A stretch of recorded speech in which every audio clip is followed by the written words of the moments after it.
Hi friends, welcome back to my channel. Friends, ಏನಾದರೂ SSLCಯನ್ನು ಮುಗಿಸಿದ್ರೆ ಅರಣ್ಯ ಇಲಾಖೆಯಲ್ಲಿ ಅಥವಾ ಫಾರೆಸ್ಟ್ ಡಿಪಾರ್ಟ್ಮೆಂಟಲ್ಲಿ ಜಾಬ್ ಸೇರ್ಕೋಬೇಕು ಅನ್ನುವಂಥ ಕನಸನ್ನು ಕಂಡಿದ್ರೆ ಅಂಥವ್ರಿಗಾಗಿ ಇಲ್ಲಿ ಒಂದು ಸುವರ್ಣಾವಕಾಶ ಇದೆ ಸ್ನೇಹಿತರೆ. ಸೊ ಯಾವುದೇ ಎಕ್ಸಾಮ್ ಇಲ್ಲ, ಯಾವುದೇ ಥರದ ಒಂದು ರಿಟರ್ನ್ ಟೆಸ್ಟ್ ಆಗಲಿ ಅಥವಾ ಬೇರೆ ಯಾವ ಎಕ್ಸಾಮ್ಗಳಿಲ್ಲದೆ ನೇರ ನೇಮಕಾತಿಯ ಮುಖಾಂತರ ಕರ್ನಾಟಕ ರಾಜ್ಯದ ಅರಣ್ಯ ಇಲಾಖೆಯಲ್ಲಿ ಸುಮಾರು 750 ಹುದ್ದೆಗಳಿಗೆ ನಾವು ಫಾರೆಸ್ಟ್ ವಾಚರ್ಗಳನ್ನು ನೇಮಕ ಮಾಡ್ಕೋತೀವಿ, ನೇರ ನೇಮಕಾತಿಯನ್ನು ಮಾಡ್ಕೋತೀವಿ ಅಂತೇಳಿ ಕರ್ನಾಟಕ ಸರ್ಕಾರದ ಆರ್ಥಿಕ ಇಲಾಖೆಯಿಂದ ಒಂದು ಅನುಮತಿಯನ್ನು ಸಿಕ್ಕಿ ಕೆಲವೇ ದಿನಗಳಲ್ಲಿ ಈ ಒಂದು ಅರಣ್ಯ ಫಾರೆಸ್ಟ್ ವಾಚರ್, ಫಾರೆಸ್ಟ್ ಗಾರ್ಡ್ ಹುದ್ದೆಗಳಿಗೆ ಆನ್ಲೈನ್ ಮುಖಾಂತರ ಅರ್ಜಿಯನ್ನು ಕಾಲ್ ಮಾಡ್ತಾರೆ ಸ್ನೇಹಿತರೆ.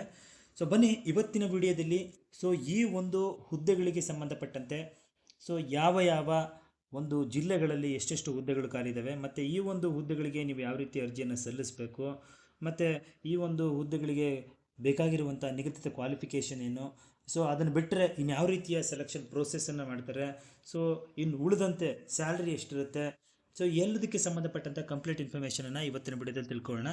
ನೀವು ಇದೇ ಮೊದಲು ಬಾರಿ ನಮ್ಮ ಚಾನಲ್ ನೋಡ್ತಾ ಇದ್ರೆ ಚಾನಲ್ ಸಬ್ಸ್ಕ್ರೈಬ್ ಮಾಡ್ಕೊಳ್ಳಿ, ಹಾಗೆ ವಿಡಿಯೋ ನೋಡ್ತಾ ಇದ್ರೆ ವಿಡಿಯೋ ಒಂದು ಲೈಕ್ನ ಕೊಡಿ ಅಂತ ಹೇಳ್ತಾ ಫ್ರೆಂಡ್ಸ್, ಇದು ಕರ್ನಾಟಕ ಸರ್ಕಾರದ ಒಂದು ಅರಣ್ಯ ಇಲಾಖೆಯ 750 ಹುದ್ದೆಗಳಿಗೆ ಸಂಬಂಧಪಟ್ಟಂತೆ ಆರ್ಥಿಕ ಇಲಾಖೆಯಿಂದ ಅಧಿಕೃತವಾಗಿ ಒಂದು ಅನುಮೋದನೆಯನ್ನು ಸಿಕ್ಕಿ ಮುಂದಿನ ದಿನಗಳಲ್ಲಿ ಕಾಲ್ ಮಾಡುವಂತಹ ಹುದ್ದೆಗಳಿಗೆ ಸಂಬಂಧಪಟ್ಟಂಥ ಒಂದು ಅಧಿಕೃತ ಮಾಹಿತಿ ಇದು. ನೀವಿಲ್ಲಿ ನೋಡ್ಬೋದು, ಕರ್ನಾಟಕ ಅರಣ್ಯ ಇಲಾಖೆಯಲ್ಲಿನ ವಿವಿಧ ವೃತ್ತಗಳ ಹಂತದಲ್ಲಿ ಕಾದಿರತಕ್ಕಂಥ 750, ಅದರಲ್ಲಿ ಉಳಿಕೆ ಮೂಲರೊಂದದ್ದು 700, ಕಲ್ಯಾಣ ಕರ್ನಾಟಕದ್ದು 50 ಅರಣ್ಯ ವೀಕ್ಷಕರ ಹುದ್ದೆಗಳಿಗೆ ನೇರ ನೇಮಕಾತಿ ಮೂಲಕ ಭರ್ತಿ ಮಾಡಲು ಅಧಿಸೂಚನೆಯನ್ನು ಹೊರಡಿಸುವ ಕುರಿತು ಅಂತ ಹೇಳಿದ್ದಾರೆ ಇಲ್ಲಿ. ನಾನು ಆಗಲೇ ಹೇಳ್ದಂಗೆ ಒಟ್ಟು 750 ಹುದ್ದೆ ಇದೆ. 700 ಹುದ್ದೆಗಳು ಈ ಉಳಿಕೆ ಮೂಲರೊಂದದ್ದು, ಇನ್ನು 50 ಕಲ್ಯಾಣ ಕರ್ನಾಟಕದ್ದು. ಇದನ್ನು ನೇರ ನೇಮಕಾತಿ ಮೂಲಕ ಭರ್ತಿ ಮಾಡ್ಕೋತೀವಿ ಅಂತ ಇಲ್ಲಿ ಹೇಳ್ತಾ ಇದ್ದಾರೆ ಸ್ನೇಹಿತರೆ. ಹಾಗೆ ನೀವು ಕೆಳಗೆ ಬಂದಿದ್ದೆ ಆದರೆ ಯಾವ ಯಾವ ಒಂದು ಜಿಲ್ಲೆಗಳಲ್ಲಿ ಅಥವಾ ವಿಭಾಗಗಳಲ್ಲಿ ಎಷ್ಟೆಷ್ಟು ಈ ಒಂದು ಅರಣ್ಯ ವೀಕ್ಷಕರ ಹುದ್ದೆಗಳು ಖಾಲಿದ್ದಾವೆ ಅಂತ ನೀವು ಕೇಳಿದ್ದೆ ಆದರೆ ನೋಡಿ, ಇಲ್ಲಿ ಹೇಳ್ತಾರೆ ಬೆಂಗಳೂರು ಡಿವಿಷನ್ನು ವೃತ್ತ. ಇದರಲ್ಲಿ ಇಲ್ಲಿ ಪಟ್ಟಿನಲ್ಲಿ ನೀವು ಹೇಳ್ತಾ ಹೋಗ್ತಾರೆ, ಇಲ್ಲಿ ನಾನ್ ಹೈದರಾಬಾದ್ ಕರ್ನಾಟಕ ಎಷ್ಟಿದೆ ಮತ್ತು ಹೈದರಾಬಾದ್ ಕರ್ನಾಟಕ ಎಷ್ಟಿದೆ ಅಂತ ಇಲ್ಲಿ ಹೇಳ್ತಾ ಹೋಗುವಂಥ ಯಾವ ಜಿಲ್ಲೆಗೆ ಸೇರಿದವರು ನೀವು, ಅಥವಾ ಯಾವ ಜಿಲ್ಲೆಯಲ್ಲಿ ಹೆಚ್ಚಿನ ಪೋಸ್ಟ್ಗಳಿದ್ದಾವೆ, ನಿಮಗೆ ಅಲ್ಲಿ ಹೋಗೋದಕ್ಕೆ ಇಂಟ್ರೆಸ್ಟ್ ಇದ್ದರೆ ಆ ಜಿಲ್ಲೆಗಳಿಗೆ ನೀವು ಹಾಕೋಬೋದಾಗಿರುತ್ತೆ. ಫಾರ್ ಎಕ್ಸಾಂಪಲ್, ಬೆಂಗಳೂರು ನಗರ ವಿಭಾಗದಲ್ಲಿ 12 ಹುದ್ದೆಗಳಿದ್ದಾವೆ, ಬೆಂಗಳೂರು ಗ್ರಾಮಾಂತರ ವಿಭಾಗದಲ್ಲಿ 8, ರಾಮನಗರ ವಿಭಾಗದಲ್ಲಿ 15. ಹೈದರಾಬಾದ್ ಕರ್ನಾಟಕಕ್ಕೆ ಈ ಒಂದು ವೃತ್ತದಲ್ಲಿ ಯಾವುದೇ ಹುದ್ದೆಗಳು ಖಾಲಿ ಇಲ್ಲ. ಹಾಗೆ ಕೋಲಾರಕ್ಕೆ ಬಂದರೆ 13, ಚಿಕ್ಕಬಳ್ಳಾಪುರದಲ್ಲಿ 4, ಬನ್ನೇರುಘಟ್ಟ ರಾಷ್ಟ್ರೀಯ ಉದ್ಯಾನವನದಲ್ಲಿ 18 ಇದೆ. ಒಟ್ಟು ಬೆಂಗಳೂರು ವೃತ್ತದಲ್ಲಿ 70 ಇದ್ದಾವೆ ಅಂತಾಯಿತು. ಬೆಳಗಾವಿಗೆ ಬಂದಿದ್ದೆ ಆದರೆ ನೀವು ನೋಡ್ಬೋದು, ಇಲ್ಲಿ ಬೆಳಗಾವಿಯಲ್ಲಿ 22 ಇದೆ. ನಾನು ಜಾಸ್ತಿ ಇರೋದನ್ನು ಮಾತ್ರ ಹೇಳ್ತಾ ಹೋಗ್ತೀನಿ. ಬಳ್ಳಾರಿಗೆ ಬಂದಿದ್ದರೆ ಬಳ್ಳಾರಿಯ ಒಟ್ಟು ವೃತ್ತದಲ್ಲಿ 17 ಹುದ್ದೆಗಳು ಖಾಲಿ ಇರುವಂಥದ್ದು. ಓಕೆ, ಹಾಗೆ ಬಳ್ಳಾರಿನಲ್ಲಿ 46 ಕಲ್ಯಾಣ ಕರ್ನಾಟಕದ ಹುದ್ದೆಗಳು ಜಾಸ್ತಿ ನಿಮಗೆ ನೋಡ್ಲಿಕ್ಕೆ ಸಿಗ್ತವೆ, ಅಪ್ಲೈ ಮಾಡೋದಕ್ಕೂ ಕೂಡ ಸಿಗ್ತವೆ. ಹಾಗೆ ಬಂದರೆ ಚಾಮರಾಜನಗರದಲ್ಲಿ ಇಲ್ಲಿ ಅತಿ ಹೆಚ್ಚು ಇರುವಂಥದ್ದು ನಾವಿಲ್ಲಿ ನೋಡ್ತಿದ್ದೀವಿ. BRT ಹುಲಿ ಸಂರಕ್ಷಿತ ಪ್ರದೇಶ ಚಾಮರಾಜನಗರ 26 ಇದೆ, ಮಲೆಮಹದೇಶ್ವರ ವನ್ಯಜೀವಿ ವಿಭಾಗ ಕೊಳ್ಳೇಗಾಲ 24 ಇದೆ, ಕಾವೇರಿ ವನ್ಯಜೀವಿ ವಿಭಾಗ ಕೊಳ್ಳೇಗಾಲ 28 ಇದೆ, ಬಂಡೀಪುರ 75, ವಿಶೇಷ ಹುಲಿ ಸಂರಕ್ಷಣಾ ದಳ 16 ಇದೆ. ಒಟ್ಟು ಚಾಮರಾಜನಗರ ವೃತ್ತದಲ್ಲಿ 169 ಇರುವಂಥದ್ದು. ಈಗ ಸದ್ಯಕ್ಕೆ ನಾವು ನೋಡ್ಕೊ ಬರ್ತಿರೋದ್ರೆ ಇದರಲ್ಲೇ ಹೈಯೆಸ್ಟ್ ಇದೆ ಅಂತ ಅನ್ನಿಸ್ತಾ ಇದೆ. ಚಿಕ್ಕಮಂಗ್ಳೂರಿಗೆ ಬಂದರೆ 56 ಇದ್ದಾವೆ. ಓಕೆ, ಧಾರವಾಡಕ್ಕೆ ಬಂದರೆ ಒಟ್ಟು 12 ಇರುವಂಥದ್ದು. ಹಾಸನದ ವೃತ್ತದಲ್ಲಿ ಒಟ್ಟು 30 ಇರುವಂಥದ್ದು. ಹಾಗೆ ನಾವು ಕೆನರಾ ಒಂದು ವೃತ್ತಕ್ಕೆ ಬಂದಿದೆ ಆದರೆ ಇಲ್ಲಿ 60 ಹುದ್ದೆಗಳಿರುವಂಥದ್ದು. ಕೊಡಗು 32 ಇರುವಂಥದ್ದು. ಕಲಬುರಗಿನಲ್ಲಿ ಯಾವುದೇ ಥರದ ಹುದ್ದೆಗಳಿಲ್ಲ, ಬಟ್ ಹೈದರಾಬಾದ್ ಕರ್ನಾಟಕದ 4 ಇದ್ದಾವೆ. ಓಕೆ, ಹಾಗೆ ಮಂಗಳೂರಿಗೆ ಬಂದರೆ 54 ಒಟ್ಟು ಹುದ್ದೆಗಳಿರುವಂಥದ್ದು. ಮೈಸೂರಿಗೆ ಬಂದರೆ 120 ಇದ್ದಾವೆ. ಮೈಸೂರು, ಹುಣಸೂರು, ಮಂಡ್ಯ ಮತ್ತು ಮೈಸೂರು ವನ್ಯಜೀವಿ ವಿಭಾಗ, ಇಲ್ಲಿ ನಾಗರಹೊಳೆಯಲ್ಲಿ 80 ಇದ್ದಾವೆ. ಹಾಗೆ ಶಿವಮೊಗ್ಗಕ್ಕೆ ಬಂದರೆ 38 ಇದ್ದಾವೆ. ಒಟ್ಟು 13 ವೃತ್ತಗಳಲ್ಲಿ 700 ಹುದ್ದೆ ಇದ್ದಾವೆ, 50 ಕಲ್ಯಾಣ ಕರ್ನಾಟಕದ್ದು ಅಂತಾಯಿತು. ನಿಮಗೆ ಈಗ ಯಾವ್ಯಾವ ಜಿಲ್ಲೆಗಳಲ್ಲಿ ಅಥವಾ ಯಾವ್ಯಾವ ವಿಭಾಗಗಳಲ್ಲಿ ಎಷ್ಟೆಷ್ಟು ಈ ಒಂದು ಪೋಸ್ಟ್ಗಳಿದ್ದಾವೆ ಅಂತ ಅನ್ನೋದು ಕ್ಲಿಯರಾಗಿ ಗೊತ್ತಾಯಿತು ಸ್ನೇಹಿತರೆ. ಒಂದಿಷ್ಟು ಇನ್ಸ್ಟ್ರಕ್ಷನನ್ನು ಕೊಟ್ಟಿದ್ದಾರೆ. ಬೆಂಗಳೂರು, ಚಾಮರಾಜನಗರ, ಚಿಕ್ಕಮಗಳೂರು, ಕೆನರಾ, ಕೊಡಗು, ಮಂಗಳೂರು, ಮೈಸೂರು ಮತ್ತು ಶಿವಮೊಗ್ಗ ವೃತ್ತಗಳ ವಿಭಾಗಗಳಿಗೆ ಸಂಬಂಧಪಟ್ಟಂತೆ ಅರಣ್ಯ ಪ್ರದೇಶಗಳಲ್ಲಿ ಏನು ಸ್ಥಳೀಯ ಅರಣ್ಯ ಬುಡಕಟ್ಟು ಜನರು ಇರ್ತಾರಲ್ಲ, ಲೋಕಲ್ ಫಾರೆಸ್ಟ್ ಡ್ವೆಲ್ಲಿಂಗ್ ಟ್ರೈಬ್ಸ್ ಇರ್ತಾರಲ್ಲ, ಆ ಜನಾಂಗದವರು ವಾಸ ಮಾಡ್ತಾ ಇದ್ದು ಪ್ರಸ್ತುತ ಚಾಲ್ತಿಯಲ್ಲಿರ್ತಕ್ಕಂಥ ವೃಂದಗಳು ಮತ್ತು ನೇಮಕಾತಿ ನಿಯಮಗಳ ಅನ್ವಯ 50ರಷ್ಟು ಅರಣ್ಯ ವೀಕ್ಷಕರ ಹುದ್ದೆಗಳನ್ನು ಸ್ಥಳೀಯ ಅರಣ್ಯದ ಬುಡಕಟ್ಟು ಜನರಿಗೆ ನಾವು ಮೀಸಲಿರಿಸಿದ್ದೀವಿ ಅಂತ ಹೇಳ್ತಾರೆ. ದಿನಾಂಕ 20/7/2026 ಹೊರಡಿಸಿದಂತಹ ಮತ್ತು 21/7 ಕರ್ನಾಟಕ ರಾಜ್ಯ ಪತ್ರದಲ್ಲಿ ಈ ಗೆಜೆಟ್ ಅಧಿಸೂಚನೆಯನ್ನು ಹೊರಡಿಸಿದ್ದೀವಿ ಅಂತ ಹೇಳ್ತಾರೆ. ಸೊ ಇದಕ್ಕೆ ಸಂಬಂಧಪಟ್ಟಂತೆ ಅಧಿಕೃತ ಜಾಲತಾಣ https aranya.gov.in ಇದನ್ನು ನಾವು ಪ್ರಕಟಪಡಿಸಿದ್ದೀವಿ. ದಿನಾಂಕ 1/8/2026ರಿಂದ 31/8/2026ರವರೆಗೆ ನೀವು ಅರ್ಹ ಅಭ್ಯರ್ಥಿಗಳು ಆನ್ಲೈನ್ ಮುಖಾಂತರ ಅರ್ಜಿಯನ್ನು ಸಲ್ಲಿಸೋದಕ್ಕೆ ಒಂದು ಅವಕಾಶವನ್ನು ಕೊಟ್ಟಿದ್ದೀವಿ ಅಂತ ಹೇಳ್ತಾರೆ ಸ್ನೇಹಿತರೆ.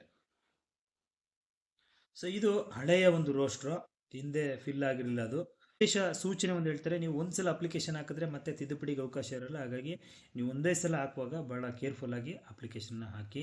ಸೊ ಈ ಒಂದು ಹುದ್ದೆಗಳಿಗೆ ಅರ್ಜಿಯ ಶುಲ್ಕ ಎಷ್ಟಿರುತ್ತೆ ಅಂತ ನೀವು ಕೇಳಿದ್ದೆ ಆದರೆ, ಸೊ ಅರ್ಜಿಯನ್ನು ಸಲ್ಲಿಸೋದಕ್ಕೆ ಪ್ರಾರಂಭಿಕ ದಿನಾಂಕ ಆಗಸ್ಟ್ 1ರಿಂದ ಅರ್ಜಿಗಳು ಪ್ರಾರಂಭ ಆಗ್ತವೆ.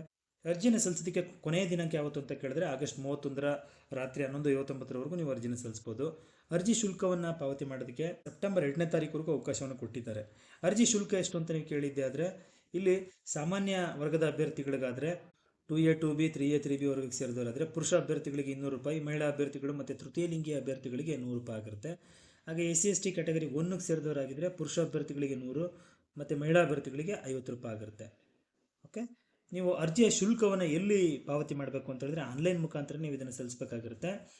ಸೊ ಅಲ್ಲಿ ನೀವು ಲಿಂಕನ್ನು ಕೊಟ್ಟಿರ್ತಾರೆ, ಅಲ್ಲಿ UPI, ನೆಫ್ಟ್ ಆಗಿರ್ಬೋದು, ಕ್ರೆಡಿಟ್ ಕಾರ್ಡು, ಡೆಬಿಟ್ ಕಾರ್ಡು ಮತ್ತು ಇಂಟರ್ನೆಟ್ ಬ್ಯಾಂಕಿಂಗು ಎಲ್ಲವುಗಳ ಮುಖಾಂತರ ನೀವು ಶುಲ್ಕವನ್ನು ಪಾವತಿ ಮಾಡಬಹುದಾಗಿರುತ್ತೆ. ಒಂದು ಹುದ್ದೆಗಳಿಗೆ ಎಷ್ಟು ಸ್ಯಾಲ್ರಿ ಅಂತ ನೀವು ಕೇಳಿದ್ದೆ ಆದರೆ, ಸೊ ವೇತನ ಬಂದು ಸ್ನೇಹಿತರೆ ಬೇಸಿಕ್ಕು 27,500 ರೂಪಾಯಿಂದ ಗ್ರಾಸ್ ಸ್ಯಾಲ್ರಿ ಬಂದು 46,675ವರೆಗೂ ಇರುತ್ತೆ. ಒಳ್ಳೆ ಸ್ಯಾಲ್ರಿ ಅಂತಲೇ ಹೇಳ್ಬೋದು. ಸೊ ವಿದ್ಯಾರ್ಥಿ ಏನು ಅಂತ ನೀವು ಕೇಳಿದ್ದೆ ಆದರೆ, ನೀವು SSLC ಅಥವಾ SSLCಗೆ ಸಮಾನವಾದಂಥ ವಿದ್ಯಾರ್ಥಿಯನ್ನು ಹೊಂದಿದರೆ ಸಾಕು. ಈ ಒಂದು ಅರ್ಜಿಯನ್ನು ಸಲ್ಲಿಸೋದಕ್ಕೆ ವಯೋಮಿತಿ ಎಷ್ಟು ಅಂತ ನೀವು ಕೇಳಿದ್ದೆ ಆದರೆ, ಸೊ ಕನಿಷ್ಠ ಬಂದು 18 ವರ್ಷ ಆಗಿರುತ್ತೆ.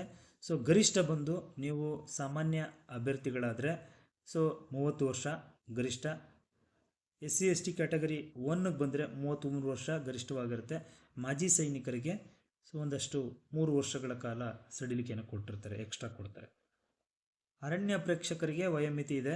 ಸೊ ಅವರಿಗೆ ಸಾಮಾನ್ಯ ಅಭ್ಯರ್ಥಿ 40 ವರ್ಷ, ಕ್ಯಾಟಗರಿ 2A 2B 3A 3Bಗೆ 42 ವರ್ಷ, ಪರಿಶಿಷ್ಟ ಜಾತಿ ಪರಿಶಿಷ್ಟ ಪಂಗಡ ಮತ್ತು ಕ್ಯಾಟಗರಿ 1 ಅವರಿಗೆ 43 ವರ್ಷ ಆಗಿರುತ್ತೆ. ನೇಮಕಾತಿ ಮತ್ತು ಆಯ್ಕೆಯ ವಿಧಾನ ಯಾವ ಥರ ಇರುತ್ತೆ ಅಂತ ನೀವು ಕೇಳಿದ್ದೆ ಆದರೆ, ಸೊ ಆಗಲೇ ಹೇಳ್ದಂಗೆ ಸೊ ಏನು ನೀವು ಆನ್ಲೈನಲ್ಲಿ ಅರ್ಜಿಗಳನ್ನು ಸ್ವೀಕೃತವಾದಂಥ ನಂತರದಲ್ಲಿ ಅಭ್ಯರ್ಥಿಗಳು ಭರ್ತಿ ಮಾಡಿರ್ತಕ್ಕಂಥ ಮಾಹಿತಿ ಮತ್ತು ಅವರ ವಿವರಗಳ ಆಧಾರದ ಅನ್ವಯವಾಗಿ ಪ್ರಾಧಿಕಾರ ಏನು ಮಾಡುತ್ತೆ ಅಂತ ಹೇಳಿದ್ರೆ, SSLC ಅಥವಾ ಅದರ ವಿದ್ಯಾರ್ಥಿಯ ಏನು ತತ್ಸಮಾನ ಇರುತ್ತಲ್ಲ ಅಲ್ಲಿ ಗಳಿಸಿದಂಥ ಅಂಕಗಳ ಆಧಾರದ ಮೇಲೆ 1:20 ಅಭ್ಯರ್ಥಿಗಳನ್ನು ನಾವು ಆಯ್ಕೆ ಮಾಡಿ ನಿಮ್ಮನ್ನು ಇಂಟರ್ವ್ಯೂ ಕಾಲ್ ಮಾಡ್ತೀವಿ ಅಂತ ಹೇಳ್ತಾರೆ ಸ್ನೇಹಿತರೆ. 1:20 ಆ ಒಂದು 1:20 ಅನುಪಾತದಲ್ಲಿ ನಿಮ್ಮನ್ನು ಸೆಲೆಕ್ಷನ್ ಮಾಡಿ ಸೊ ಕೆಲವೊಂದು ಫಿಸಿಕಲ್ ಸ್ಟ್ಯಾಂಡರ್ಡ್ ಟೆಸ್ಟ್ಗಳಿಗೆ ಮತ್ತು ಕೆಲವೊಂದು ಫಿಸಿಕಲ್ ಎಂಡ್ಯೂರೆನ್ಸ್ ಟೆಸ್ಟ್ಗಳಿಗಾಗಿರ್ಬೋದು ಮತ್ತು ಫಿಸಿಕಲ್ ಎಫಿಷಿಯನ್ಸಿ ಟೆಸ್ಟ್ಗಳಿಗೆ ನಾವು ಕಾಲ್ ಮಾಡ್ತೀವಿ ಅಂತ ಹೇಳ್ತಾರೆ.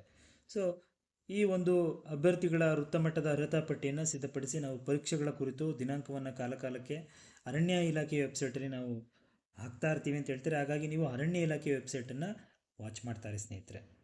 ಸೊ ನೀವು ಶಾರೀರಿಕ ಒಂದು ಮಾನದಂಡಗಳಿಗೆ ಬಂದಿದ್ದೆ ಆದರೆ ಏನೆಲ್ಲ ಇರಬೇಕು, ಫಿಸಿಕಲ್ ಸ್ಟ್ಯಾಂಡರ್ಡ್ ಅಥವಾ ಫಿಸಿಕಲ್ ಸ್ಟ್ಯಾಂಡರ್ಡ್ ಟೆಸ್ಟಲ್ಲಿ ಏನೆಲ್ಲ ಕೇಳ್ತಾರೆ ಅಂತ ಹೇಳಿದ್ರೆ, ನಿಮ್ಮ ಎತ್ತರ ಕನಿಷ್ಠ 163 ಇರಬೇಕು, ಆಯ್ತಲ್ಲ. ಇದು ಅರಣ್ಯ ಬುಡಕಟ್ಟು ಜನರಿಗೆ ಮತ್ತು ಸಾಮಾನ್ಯ ಅಭ್ಯರ್ಥಿಗಳಿಗೆ ಬೇರೆ ಬೇರೆ ಇರುತ್ತೆ. ನಿಮ್ಮ ಒಂದು ಮಹಿಳಾ ಅಭ್ಯರ್ಥಿಗಳಿಗೆ ಬೇರೆ ಬೇರೆ ಇರುತ್ತೆ, ನೀವು ಅದನ್ನು ನೋಡ್ಕೊಳ್ಳಿ ಸ್ನೇಹಿತರೆ. ಸೊ ಕೆಲವೊಂದು ದೈಹಿಕ ನ್ಯೂನ್ಯತೆಗಳು ಇದ್ದರೆ ನಿಮ್ಮನ್ನು ಸೆಲೆಕ್ಟ್ ಮಾಡಲ್ಲ, ಅದು ಯಾವುದು ಅಂತ ಹೇಳಿದರೆ ಅದನ್ನು ನೋಡ್ಕೊಳ್ಳಿ. ಮತ್ತು ದೃಷ್ಟಿ ಸಾಮರ್ಥ್ಯ ಕೂಡ ವೆರಿ ಇಂಪಾರ್ಟೆಂಟು.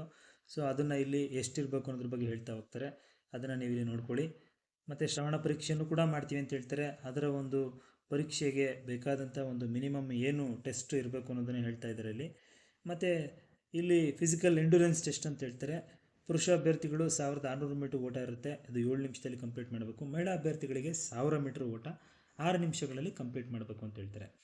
ಸೊ ಮತ್ತು ಇದು ಫಿಸಿಕಲ್ ಎಫಿಷಿಯನ್ಸಿ ಟೆಸ್ಟಿಗೆ ಬಂದಿದ್ದೆ ಆದರೆ ನಿಮಗೆ ರನ್ನಿಂಗ್ ಇರುತ್ತೆ, ಅದನ್ನು 15 ಸೆಕೆಂಡ್ಗಳಲ್ಲಿ ಕಂಪ್ಲೀಟ್ ಮಾಡಬೇಕು. ಮತ್ತು ಎತ್ತರ ಜಿಗಿತ, ಹೈ ಜಂಪು, ಲಾಂಗ್ ಜಂಪ್ ಇರುತ್ತೆ, ಶಾರ್ಟ್ ಪುಟ್ ಇರುತ್ತೆ, ಮತ್ತು 800 ಮೀಟ್ರ್ ಓಟ. ಸೊ ಈ ಒಂದು ಇವುಗಳಲ್ಲಿ ಒಟ್ಟು 4 ಇದ್ದಾವೆ, ಮಿನಿಮಮ್ 3, ಒಟ್ಟು 5 ಇದ್ದಾವೆ. ಅದರಲ್ಲಿ 3 ಪರೀಕ್ಷೆಗಳಲ್ಲಿ ನೀವು ಕಡ್ಡಾಯವಾಗಿ ಪಾಸ್ ಆಗಬೇಕು ಅಂತ ಹೇಳ್ತಾರೆ.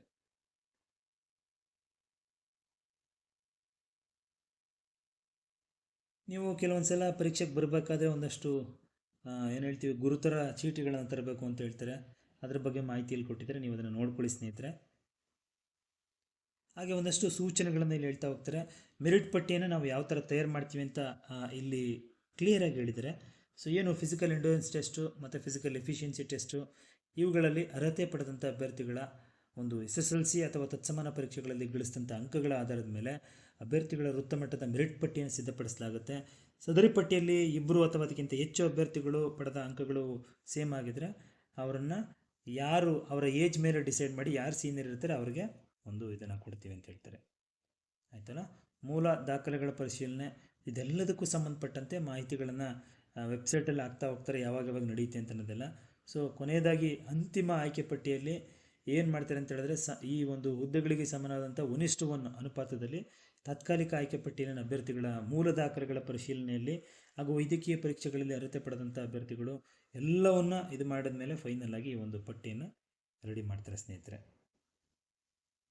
ಸೊ ಇಲ್ಲಿ ಕೆಳಗೆ ಬಂದಿದೆ ಆದರೆ ಕೆಲವೊಂದು ಮೀಸಲಾತಿ ನಮೂನೆ ಪತ್ರಗಳನ್ನು ಕೊಟ್ಟಿದ್ದಾರೆ.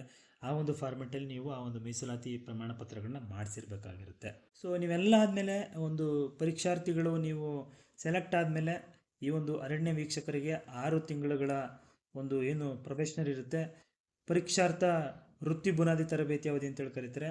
ಅದಾದಮೇಲೆ ನೆಕ್ಸ್ಟು 36 ತಿಂಗಳು ಪರೀಕ್ಷಾರ್ಥ ಅವಧಿ ಅಂದರೆ ತರಬೇತಿ ಅವಧಿ ಸೇರಿ ಒಟ್ಟು 36 ತಿಂಗಳುಗಳು ಇರ್ತವೆ ಅಂತ ಹೇಳ್ತಾರೆ. ಅದೆಲ್ಲ ಆದಮೇಲೆ ನಿಮಗೆ ಸ್ಥಳ ನಿಯುಕ್ತಿಯನ್ನು ಮಾಡಲಾಗುತ್ತೆ ಅಂತ ಇಲ್ಲಿ ಹೇಳ್ತಾ ಇರುವಂಥದ್ದು. ನೀವು ಅರ್ಜಿಯನ್ನು ಹಾಕೋದಕ್ಕಿಂತ ಮೊದಲು ಈ ಒಂದು ನೋಟಿಫಿಕೇಷನನ್ನು ಡೌನ್ಲೋಡ್ ಮಾಡಿಕೊಂಡು ಕಂಪ್ಲೀಟಾಗಿ ಓದಿ ಅನಂತರದಲ್ಲಿ ಅಪ್ಲಿಕೇಶನನ್ನು ಹಾಕಿ ಅಂತ ಹೇಳ್ತೀನಿ. ಫ್ರೆಂಡ್ಸ್, ನೋಡಿದ್ರಲ್ಲ, ಇದು ಕರ್ನಾಟಕ ಸರ್ಕಾರದ ಅರಣ್ಯ ಇಲಾಖೆಯಲ್ಲಿ ಕಾಲ್ ಮಾಡಿರುವಂಥ 750 ಅರಣ್ಯ ಪರಿವೀಕ್ಷಕರ ಹುದ್ದೆಗಳಿಗೆ ಸಂಬಂಧಪಟ್ಟಂಥ ಕಂಪ್ಲೀಟ್ ಇನ್ಫಾರ್ಮೇಷನು. ಸ್ನೇಹಿತರೆ, ಮಾಹಿತಿ ಉಪಯುಕ್ತವಾಗಿದ್ದರೆ ವಿಡಿಯೋಗೊಂದು ಲೈಕ್ನ ಕೊಟ್ಟು ಫ್ರೆಂಡ್ಸ್ ಮತ್ತು ಫ್ಯಾಮಿಲಿಗೆ ಶೇರ್ ಮಾಡಿ. ಈ ಮಾಹಿತಿನ ಹೆಚ್ಚು ಜನರಿಗೆ ಶೇರ್ ಮಾಡಿ ಅಂತ ಹೇಳ್ತಾ ಮುಂದಿನ ವಿಡಿಯೋದಲ್ಲಿ ಮತ್ತೊಂದು ಹೊಸ ವಿಷಯದೊಂದಿಗೆ ತಮ್ಮ ಮುಂದೆ ಬರ್ತೀನಿ. ಅಲ್ಲಿವರೆಗೂ ಥ್ಯಾಂಕ್ ಯು, ಬಾಯ್ ಬಾಯ್.